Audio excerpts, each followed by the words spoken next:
Hi, and welcome to the first Mortgage Broker broadcast of 2026. Happy New Year. I'm your host, Craig Skelton, and it's the first week back in of 2026. And this time of year, it's easy to get swept up in the talk of New Year, New You, and the long list of resolutions. And for those who have been listening to this podcast for a while, you already know how I feel about New Year resolutions and how I'm far more about sustainable habits and habit stacking.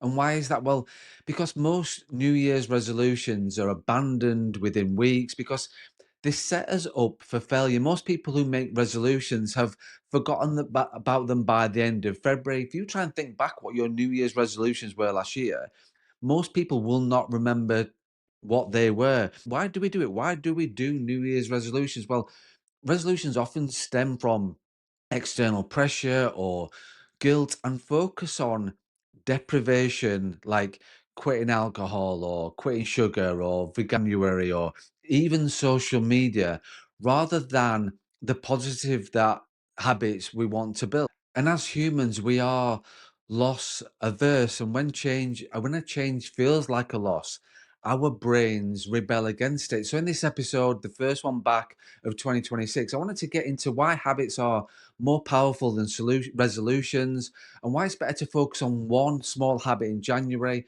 and what that means for you and your business and your well-being too in 2026.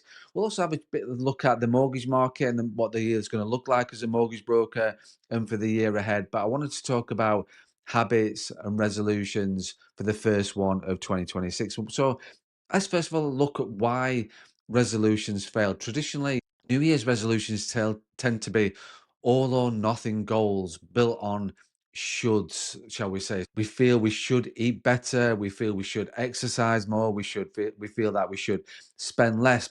Goals rooted in obligation rather than alignment are hard to sustain. When we feel pressured, we rebel against that and drop our resolutions very, very quickly. Resolutions are always focused on stopping something. Like it's always a negative. So stopping drinking, stop scrolling. Yet the brain is wired to resist loss. So ambitious goals feel inspiring in January, but become unsustainable very, very quickly. And by mid February, they're all gone. That's why less than half of the New Year's resolutions survive past the second month.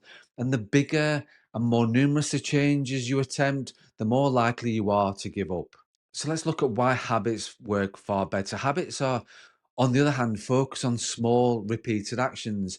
Neuroscience shows us that habits are stored in the brain's autopilot. So once a habit is ingrained, it becomes rewarding and easier to maintain. Starting small is key as well.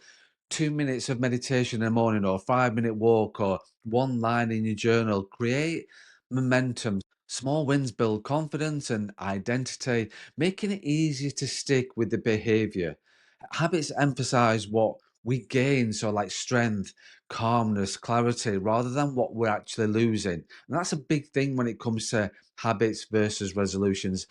They also align with our values and our vision. When a habit reflects your deeper desires, you're more likely to keep it. So, why should you be choosing one habit for January? Well, instead of drafting a long list of goals for the new year, just choose one habit to focus on this January.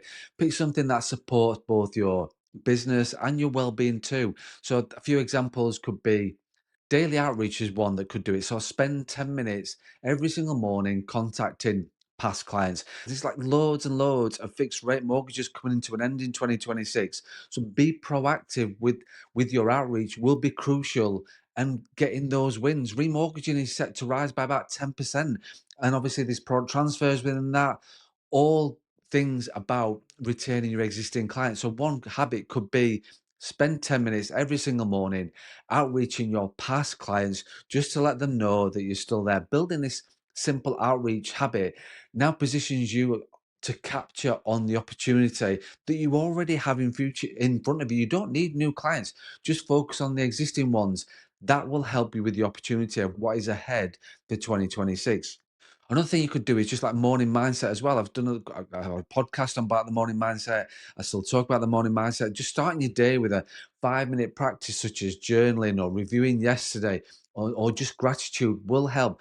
Those daily habits like Affirmations and mindfulness help improve your self esteem and reduce your anxiety too. And especially the start of the year, we can all feel quite anxious about the year ahead. And a calm mind enhances your clarity and decision making, which is key as a broker and key as a business owner. And starting your day off like that will help you with your decision making throughout the day, which, as I said, is absolutely key. Also, another thing you could do is time block, like each evening before you close your door, before you close your laptop, before you leave your office, however that looks. Block out your top three tasks for for the next day. Time blocking, allocating specific time slots for tasks helps you focus on the task and improves your productivity too. And in the past episode, I've talked about how time blocking protects your priorities and helps reduce your stress. So have a listen back to past podcasts if you want to look at how time blocking really works. So whatever habit you choose, make it small enough to be completed in less than 10 minutes and tie it to a specific cue. So for example, after you've made your morning coffee, open your laptop and just review the client files that you signed up and completed in January 2024, as an example. Contact those clients. That will help with your business for 2026. Or before I leave for the day, I'll write the three most important tasks for tomorrow and then get that time blocked in my diary. Small, consistent actions will build a lasting change. And just while we're talking about the mortgage market for 2026, and while you're building those habits, you do need to keep an eye on the mortgage market for next year because mortgage lending is set to rise. It's going to be up, depending on who you listen to, depending on how much it's going to be up. It's definitely in a positive market for next year. House purchases are going to be up. Remortgaging is also going to be up. Buy to let as well should look like a bit of a growth in terms of 2026, depending on who you listen to. But it's positive signs for the market. And so if you are reaching out to your existing clients, that will just help build your business. Product transfers are expected to climb, and arrears are coming down, repossessions are coming down. So they do continue to fall. So, like, just to quickly summarize, lenders expect steady growth, which they do. There is going to be improved affordability and a strong remortgage market as well. So clients are going to be looking for advice, and who better to speak to than the broker that did their mortgage 2 years ago, 3 years ago, 5 years ago, whatever that looks like. So that's why starting on the as a habit of looking at your existing clients and reviewing your existing clients and getting to that habit of 10 minutes every single day will help your business in 2026. So, and starting your year with a focused habit like outreach can help you sort of stand out as that trusted advisor, which they're going to need this year.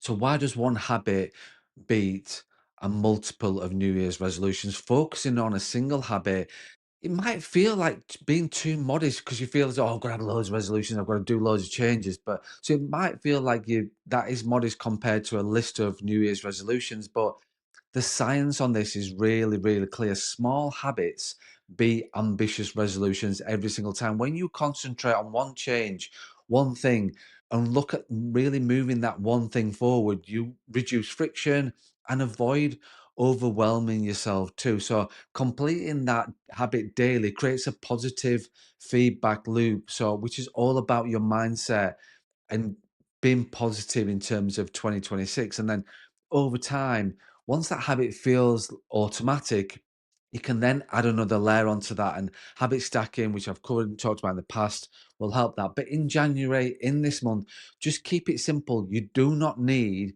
to make it overcomplicated. You do not need to overpromise and underdeliver on things like that. Just get one habit, keep it simple, and experiment with like your new habit rather than judging yourself. Viewing habits as experiments, short term tests of what improves your well being, reduces pressure, and increases your curiosity as well in terms of, and then curiosity like fuels progress more than that shame or comparison, which is what you will get from New Year's resolutions. So, how would you put that into practice? Well, the first thing to do is identify your chosen habit. Choose one small, meaningful habit that supports your business or your personal well-being. And if you're torn between two, just pick one that feels the easiest to start off with. That's absolutely fine. Once you've got that habit, then define a cue and reward. What I mean by that is link your habit to an existing routine, like say, like your first coffee in the morning, or checking your emails first thing in the morning, or after you've had your breakfast, whatever that looks like. And then that's the cue then to do the thing, the habit that you're looking to do, and then track it. So what you need to do and have a visual tracker for this. So use a habit tracker or calendar to mark off each day that you complete the habit. So and then seeing your streak grows.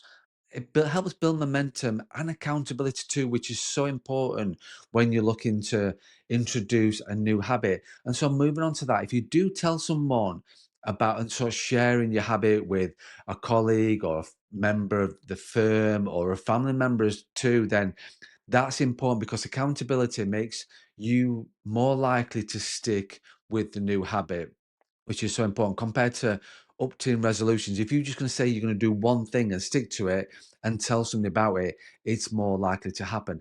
And then the last thing that's important is celebrate the progress at the end of the week or the end of January. Review how that new habit made you feel. Did you notice changes in your moods or productivity or your client interactions too? And celebrate the fact that you actually stuck at it. Even if some days you did feel like you miss it, which is okay, just celebrate the fact that you actually got that one habit and made it stick because it is about consistency over perfection. Absolutely. So as we start 2026, remember that meaningful change doesn't require overhauling your whole life or your whole business. It begins with small actions aligned with your vision and your values. Just choose one habit for January and commit to it, whether it's reaching out to clients, I say, or looking at mindfulness or time blocking your top tasks. That habit will compound into bigger results.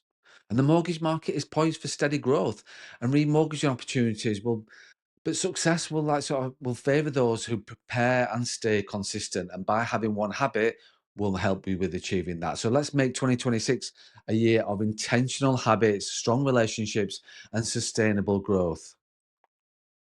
So that's it. That's this week's podcast. Just a quick reminder about the Broke Foundry. New episode out 1st of January. I put a link in the show notes to the YouTube channel. Jonathan Edom and I discussing this month about business plans. So check that out. And if you're looking at becoming self-employed or scaling your existing business, then check out my website. Have a look at the Self-Employed Broker Pathways. Outlines the different routes to your independence and your growth as well. So have a look at my website for that. So thanks for joining me on the first Mortgage Broker broadcast. If you enjoyed the episode as always, like it, share it, leave me a review, would be really appreciated.